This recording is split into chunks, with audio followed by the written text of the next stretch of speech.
Good morning, recruiters. It's Catherine and Angela on a Wednesday morning. We're here talking about applications. So candidates looking at the fact that things are moving. And in the last couple of weeks, we've had people stating that they're picking up jobs left, right and centre. So I think that'll be the nice positive for the morning. If you've picked up any jobs in June, put your details in the sidebar and let us know that we're on the right track and that things are moving as we think. But what's the problem that comes with that then, Catherine? Well, yeah, I think especially, in the economic climate right now, there's lots of uncertainty. We could end up generating lots and lots of applications, which is a bit of a double-edged sword. So yeah, this morning I want to focus on thinking about getting lots of applications versus getting the right applications, because just getting lots can actually do more harm than good in a way. So yeah, that's my focus this morning. You're right. I mean, I've been in the industry over 30 years, so this is my fourth big downturn, as it were. And I do remember being a consultant back in the early 90s and coming out of the recession and getting so excited about everything because all of a sudden there were lots of jobs, but there were also lots of candidates. So it's sort of that perfect storm with regards to supply and demand. And we get usually about 6 months of it. So I'm looking forward to that time. But I do remember even back then when it was postal applications, we didn't have computers or anything like that. And we were still getting 300 to 400 applications per job. So I dread to think what recruiters are going to be facing now with all the automation. They could be getting thousands. Blimey, your fax machine must have been running real hot. You probably applied an egg on it. We didn't even have a fax machine. We had a telex machine. That's how old I am. But yeah, thinking about all of those applications, let's start off with the problems that causes, because we had it coming out of the GFC, the global financial crisis, where the candidate experience actually really went downhill, didn't it? So talk about sort of the impact it has on the candidates.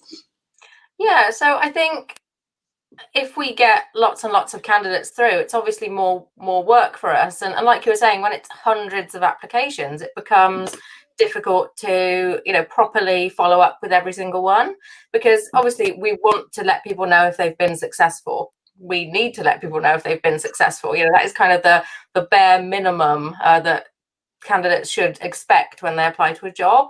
And that just becomes harder for us when we have too many applications for a role. So yeah, it can really dishearten candidates if they don't get feedback from us. It can start to feel like they're just sending their CV out into a black hole, which is just one of the most disheartening things. I think you apply for a whole ton of jobs and maybe you hear from perhaps 1 in 20, and it's just demoralizing. You think, why did I even bother? It was a whole day's work, and I got one sort of polite no thank you email.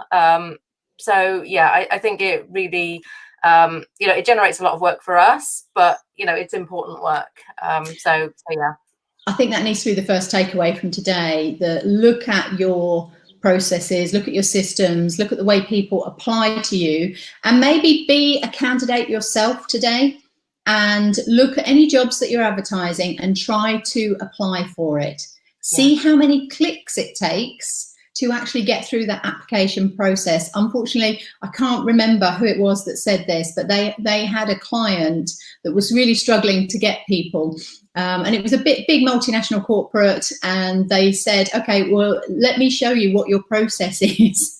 And it was something like 17 clicks to actually get to the point where you've actually applied for the position. So no wonder it's not happening. Now, people will persevere in times like this when they haven't got a job, but of course in future times when they have, they're going to give up pretty quickly. So follow that process. I'm just got to reference the things in the side here, because we've got positives here. Sarah, well done. Got new activity, jobs on, filled a head of marketing position. Oh, I bet that felt so great. It makes you feel like a new recruiter again, doesn't it? Just seeing that there is making me feel great. So It's fantastic. It's like we've gone back to the start again, and all of a sudden we're new recruiters, and that first placement just feels so good when you get it. You just want to make sure that they stick, unfortunately. Unlike my first placement in 1989 that didn't turn up. There you go. And I'm still in the industry now. I learned some quick lessons.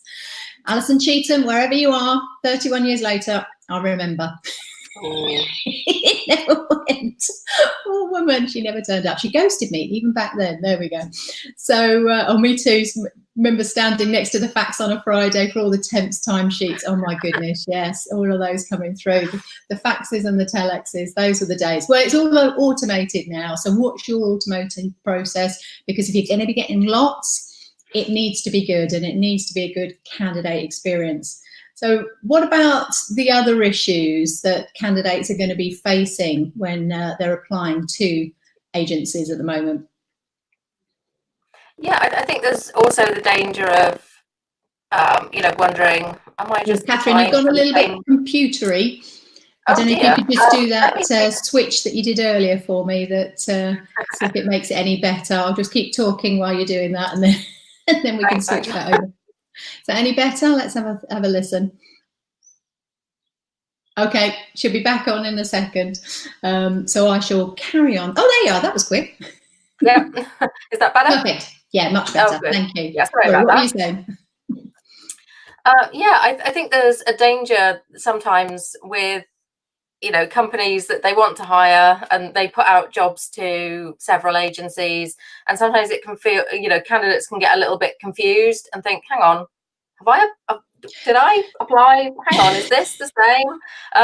So I think clarity is really key, and also, having that really honest relationship with your clients and really understanding, actually how many other agencies are working this, if that's the case, really trying to get exclusivity with roles. I think that's key. Yeah, this is something that this is something I put out yesterday. I put it out in a lot of groups. Now's the time to be more assertive with your clients, to take control of the process, to make sure that you're not up against 4 or 5 agencies. You haven't got time at the moment to waste being in that type of level of competition, doing the work and not getting paid for it. You can't afford that. Move on, get a client that will work with you and will work exclusively. And the reason I was putting this out is because Alan was on yesterday, and his retainer course is starting in 3 weeks' time, 6th of July. So little plug in there for him. But that will pay for itself, that course, because he's going to take you through 8 weeks. He's going to support you and help you to get retainers. So as soon as you've actually done your first one, you've paid for your course in that sense. But the key will be getting exclusivity, getting some money up front, and hopefully our industry being seen as a lot more of a professional industry rather than all these CV chasers and everyone just trying to take the jobs on and sending all the CVs. And we know the candidate is going to get the rough end of the deal there, as well as the consultant, because 4 out of 5 of them aren't going to place it if they're using that many agencies. So I think that's an opportunity, isn't it, for us to actually make a difference there and to make that decision today, and say, right, I'm going to work with companies that are going to work with me and not hinder the process. Let's work with the good ones, because fingers crossed they'll be the ones that are recruiting anyway, because people will want to work with them. Yes, Tracy signs up, and Joanne. Yeah, so I know we got sign-ups for a course. I love it. It's fantastic. So you're gonna love it. I think he said there was 32 videos that he's done. We will be doing your course after that. So next week we're going to be focusing on Catherine's course that will be coming out the week after on that. But let's go back to our candidates and our jobs. So what are the type of things that people could do to help with this? Lots of applications, which could be hundreds, possibly even thousands, compared to getting the right applications. What should they be doing, Catherine? Yeah, so we've talked a bit about the trouble for the candidates, but it also generates trouble for us as well, right? If we've got hundreds or thousands of applications to look through, that's more work that we're doing that we're not really getting paid for. We're just getting paid to reject people. So, which is really sad. Nice. We want to be, we're recruiters, right? We're not professional rejectors. So the more I don't like that term. No, we're not picking up on that one. Professional rejectors, no. Horrible. So I suppose we want people to be self-selecting properly. So I think, Angela, you talked about things like, you know, having too many clicks in your process, putting people off. And that is like the wrong thing to be putting people off. You know, if we get the right person, we don't want them to go, oh my goodness, this is just too much. Ugh. I know what this company's going to be like. Before I've even got to the point of applying, there's going to be so much red tape and documentation and things I've got to do that it's just like, no, let me not bother. Let me move on. Yeah, we want it to actually be something that's really genuine and truthful about the job that helps them to self-select out and go, oh, no, actually, that's not for me. Because that's only something that you would have had to have done over the phone, or, you know, or it would have come out down the line when they went for an interview. So, you know, if we can get people to self-select out, that's really what we want to do. I love that idea. Apologies, I've just got to catch in my pug is asleep. You might have heard her snoring. She's now having a dream and she's running and barking after someone. So if you hear a dog barking, she's fast asleep. Apologies. Can you hear her? Yeah. She's got quiet now. Brilliant. So self-select out. That's fantastic. So what can companies do then? What are sort of some of the tips to help them? Now, I know you're going to be doing a session this afternoon, so let me put that in here while I remember. So we've got 3 simple steps to better job ads. So again, helping people to self-select out, and only 3 steps like that. We'll keep it to 3. So if you want to find out more about this topic of how people can self-select out and how you can write better job ads, which means you're going to get the right people, Catherine will be doing that webinar this afternoon. It's 1 o'clock, is it, Catherine? Yes, yeah, 1 o'clock. Yeah. Fantastic. Okay, so give us 1 tip now that will help that people can use today. I think, you know, really trying to push to put that vital information in the job ad. So, you know, things like locations, you know, mentioning, you know, how would people actually get to this location? I know that we can't often put, you know, the office is here because it might reveal who our client is, which we might not be able to do just yet. But, you know, if you can tell people, oh, it's this long a walk from the train station, or, you know, it's this long a bus ride from, you know, this nearest town, or, you know, stuff like that. And that's really easy to find out on Google Maps. So, you know, just simple information like that can help somebody say, oh, that journey really sounds like it needs a car. I don't have one of those. I'm not going to apply. That is fantastic, because actually that's the one that usually comes after the interviews and after the offer, and they really then think about it. If you haven't been challenging the candidate through the process about how long things take, then people, if they get an interview, they get really excited, and of course they want to take the job, and they get to that point and then they go, oh no, that's going to be a bit of a nightmare, so sorry. Now, people might do it now because they need a job, but they'll only do it for a short period of time until they find another job. And then it might be 2 months down the line and you end up giving a rebate. No one's happy. So doing it in the job ad, that's perfect. We haven't even got to talk to those people to screen them. They've done it already. They've self-selected out. Brilliant. That's fantastic. Okay. So I'm just looking at the time. We're just coming out. So one more point that you want to finish with today, Catherine, and if you've got any questions, guys, get those in quickly. If not, you can ask Catherine this afternoon in her webinar. So one more point, Catherine, to tie it off then, because we've got loads already. Yeah, I think salary is another one of these things that is, you know, really powerful in job ads, and it's something that, you know, sometimes we can share, sometimes we can't. But even if it's just a salary bracket that you can put in there, I think it all helps people, you know, kind of think to themselves, could I actually live on that? And it's another great self-selector, especially in, you know, difficult times. You know, people, you know, will be crunching the numbers. So yeah, if you can get people to think about that before they've actually pressed the apply button and submitted their CV, because that's kind of a bit of a buying signal. And, you know, in their heads, they've already really thought about it and thought, oh, and imagined something of their life doing this job. So you've then got to kind of undo all that after someone's applied to a job to get down to the truth. It's always a contentious issue putting the salary on, and we always used to, and then it went through a phase where we didn't want to, we didn't have a page.